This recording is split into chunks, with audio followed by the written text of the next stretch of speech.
اعوذ باللہ من الشیطان الرجیم بسم اللہ الرحمن الرحیم اللہم اجعل القرآن ربیع قلوبنا ونور صدورنا وجلاء احزاننا وذہاب ہمومنا وغمومنا۔ اے اللہ، قرآن کو ہمارے دلوں کی بہار بنا دے، ہمارے سینوں کا نور بنا دے اور اسے ہماری تکلیفوں اور دکھوں کا دور کرنے والا بنا دے، آمین۔ ہماری اگلی سورہ ہے سورہ طٰہٰ۔ یہ مکی سورہ ہے اور اس کا نام اس کی پہلی آیت میں سے لیا گیا ہے۔ اس کی 135 آیات ہیں اور اس کا مرکزی مضمون یہ ہے کہ اس میں رسول صلی اللہ علیہ وآلہ وسلم کو مخالفین کے مقابلے میں صبر، نماز، دعا اور انتظار کرنے کی تاکید کی گئی ہے کہ مشرکین کی وجہ سے آپ کو پریشان اور غمگین ہونے کی ضرورت نہیں ہے۔ اگر وہ لوگ دعوت حق کو ٹھکراتے ہیں تو اس کا انجام بھی خود ہی بھگت لیں گے۔ آئیں اب سورہ کی آیات کے حوالے سے سمری دیکھ لیتے ہیں۔ اس کی آیت نمبر 1 سے 3 تک قرآن کے نزول کا مقصد بتایا گیا۔ آیت نمبر 4 سے 8 تک اللہ کے اختیارات، علم اور کامل صفات کا تذکرہ ہے۔ آیت نمبر 9 سے 98 تک حضرت موسیٰ علیہ السلام کی زندگی کے حالات تفصیل سے بیان کیے گئے ہیں، اور ان میں آیت 9 سے 16 تک اللہ سے پہلی ملاقات کا ذکر ہے۔ 17 سے 24 تک 2 معجزوں کے ساتھ نبوت کا آغاز کیا گیا، اور آیت نمبر 25 سے 36 تک دعوت حق کے کام میں آسانی کی دعا ہے۔ آیت نمبر 37 سے 48 تک حضرت موسیٰ پہ اللہ کی اسپیشل فیورز کو مینشن کیا گیا اور دعوت حق کے حوالے سے اسپیشل انسٹرکشنز دی گئیں۔ آیت نمبر 49 سے 76 تک فرعون سے سامنا اور جادوگروں کے ایمان کا تذکرہ ہے۔ آیت نمبر 77 سے 82 تک بنی اسرائیل کے بچ نکلنے اور فرعونیوں کے غرق ہونے کا ذکر ہے۔ آیت نمبر 83 سے 98 تک بچڑے کو معبود بنانے اور سامری کے انجام کا ذکر ہے۔ اس کے بعد آیت نمبر 99 سے 104 تک قرآن کو جھٹلانے والوں کا انجام بتایا گیا۔ آیت نمبر 105 سے 112 تک قیامت کی منظر کشی کی گئی ہے۔ آیت نمبر 113 اور 114 میں قرآن کے نزول کا مقصد اور علم میں اضافے کی دعا بتائی گئی، اور آیت نمبر 115 سے 127 تک دوبارہ قصہ آدم و ابلیس کا تذکرہ ہے۔ آیت نمبر 128 سے 135 تک پچھلے قوموں کی ہلاکت اور کفار کے رویے پر نبی صلی اللہ علیہ وآلہ وسلم کو صبر کی تلقین کی گئی۔ آئیں اب سورت کے اہم نکات کا جائزہ لے لیتے ہیں۔ شروع میں نبی صلی اللہ علیہ وآلہ وسلم کو تسلی دی گئی کہ آپ کافروں کے انکار کی وجہ سے پریشان نہ ہوں، ٹینشن نہ لیں، اور اللہ کے علم کی وسعت کا اظہار کیا گیا کہ چاہے کوئی انسان کوئی بات چھپا کر بولے یا بلند آواز سے کہے، اللہ تو ہر چھپی اور ظاہر بات کو جانتا ہے،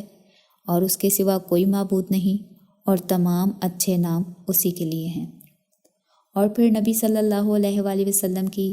تسلی اور اطمینان کے لیے حضرت موسیٰ علیہ السلام اور فرعون کی قوم کا قصہ بیان کیا گیا۔ اس صورت کی ابتدا میں نبی صلی اللہ علیہ وآلہ وسلم کو محبت بھرے انداز میں تسلی دی گئی کہ آپ پر دعوت حق کا فریضہ عائد ہونے کا مطلب یہ نہیں ہے کہ آپ پریشان ہو جائیں اور مشقت میں پڑ جائیں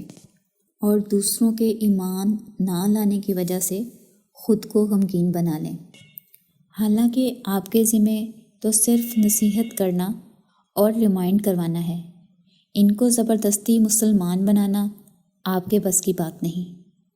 اور جس شخص کے دل میں تھوڑی سی بھی بھلائی ہوگی وہ ضرور ایمان لائے گا۔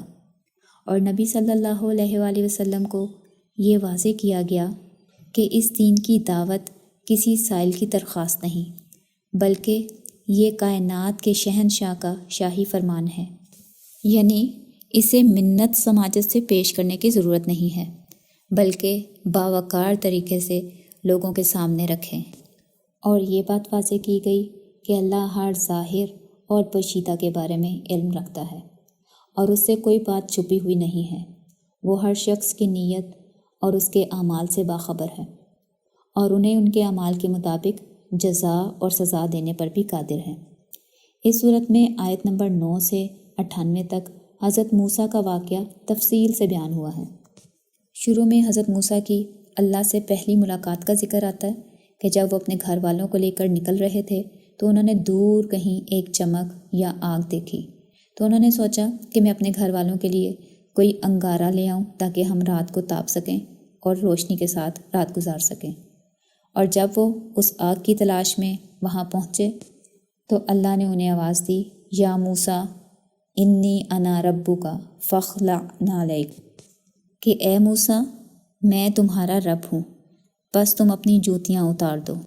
یعنی احتراماً اور پاکیزگی کے حوالے سے، جیسے ہم لوگ بھی جب نماز پڑھتے ہیں تو اپنی جوتے وغیرہ اتار دیتے ہیں اور وضو کر کے اللہ کے سامنے حاضر ہوتے ہیں اللہ سے کلام کرنے کے لیے۔ اور اللہ نے مزید بتایا کہ میں ہی اللہ ہوں، بس میری عبادت کرو اور مجھے یاد رکھنے کے لیے نماز قائم کرو، اور قیامت آنے والی ہے، میں چاہتا ہوں کہ اس کا وقت پوشیدہ رکھوں تاکہ ہر انسان کو اس کی کوشش کے مطابق جزا دی جائے۔ اور پھر اللہ تعالیٰ حضرت موسیٰ کو 2 معجزے عطا کرتے ہیں، ایک عصا اور دوسرا ید بیضا یعنی ہاتھ چمکتا ہوا، اور انہیں فرعون کی طرف جانے کا حکم دیتے ہیں، جس پر حضرت موسیٰ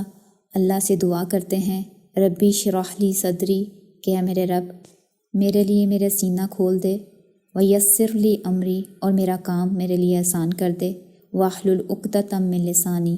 اور میری زبان کی گرہ کھول دے، یفقہوا قولی، تاکہ وہ میری بات سمجھ سکیں، وجعل لی وزیرا من اہلی، اور میرے لیے میرے گھر والوں میں ایک مددگار بنا دے، ہارون اخی، یعنی میرے بھائی ہارون کو۔ اور یہ وہی مشہور دعا ہے جو آپ اکثر لیکچرز کے شروع میں سنتے ہیں۔ یہ دعا علم کے حصول کے لیے، کام کی آسانی اور دوسروں کو بات اچھے طریقے سے سمجھانے کے لیے بہت اہم ہے۔ پھر اللہ تعالیٰ نے ان کی دعا قبول فرما لی۔ اس کے بعد نیکسٹ آیات میں اللہ تعالیٰ کی بے شمار نعمتیں اور عنایات جو انہوں نے خاص حضرت موسیٰ پر کی تھیں ان کو مینشن کیا گیا کہ کس طرح اللہ نے انہیں بچپن میں دریا کی موجوں سے بچا کر فرعون کے محل تک پہنچایا، اور پھر جوانی میں جب ان سے ایک آدمی کا قتل ہو گیا تھا تو اس وقت انہیں فرعون کے سپاہیوں سے بچایا، اور مدین میں ان کے رہنے اور کھانے کا انتظام کروایا، اور وہاں سے واپسی پر نبوت کی نعمت عطا کی، حتیٰ کہ حضرت موسیٰ نے فرعون کو جا کر دین کی دعوت دی اور اس سے درخواست کی کہ وہ بنی اسرائیل کو اپنی غلامی سے آزاد کر کے حضرت موسیٰ کے ساتھ فلسطین جانے کی اجازت دے دے۔ پھر اس کے بعد فرعون کے جادوگروں کا موسیٰ سے مقابلہ اور جادوگروں کے ایمان لانے کا واقعہ ہے، جس میں فرعون نے غصے میں آ کر انہیں شہید کروا دیا۔ اس کے بعد بنی اسرائیل کا موسیٰ علیہ السلام کے ساتھ فلسطین ہجرت کرنا اور راستے میں سمندر سے پار ہونا اور فرعون کے غرق ہونے کا ذکر آتا ہے۔ پھر اس کے بعد بنی اسرائیل کا سامری کے باتوں میں آ کر بچھڑے کی پوجا کرنے کا ذکر ہے، اور آخر میں آیت نمبر 99 سے 135 تک نبی صلی اللہ علیہ وآلہ وسلم سے خطاب کر کے آپ کو صبر و استقامت اور نماز کی تلقین کی گئی، اور ایمان نہ لانے والوں کی وجہ سے غمگین نہ ہونے کی تاکید کی گئی۔ پھر اس کے بعد حضرت آدم اور ابلیس کا قصہ تفصیل سے بیان ہوتا ہے تاکہ مشرکین کو خبردار کیا جا سکے کہ وہ ابلیس کی پیروی نہ کریں، اور آخر میں نبی صلی اللہ علیہ وآلہ وسلم کو تسلی دی گئی کہ دعوت اور تبلیغ کا کام پوری سرگرمی سے جاری رکھیں، آپ کے رزق کا ذمہ اللہ نے لے رکھا ہے، اور آپ کی مخالفین کی فضول باتوں پر آپ دھیان نہ دیں، اور انتظار کریں، آنے والا وقت خود ہی بتا دے گا کہ حق کو نہ ماننے سے کس کی جیت ہوتی ہے اور کس کی ہار، دنیا میں بھی اور آخرت میں بھی۔ اور مکہ والوں پر اللہ نے اپنی خاص نعمت کا ذکر کیا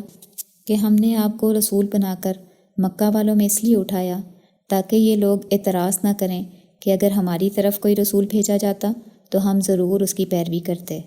اور سورہ کے آخر میں نبی صلی اللہ علیہ وآلہ وسلم کو ہدایت کی گئی ہے کہ اپنے گھر والوں کو نماز کی تاکید کرتے رہیں اور اس پر قائم رہیں۔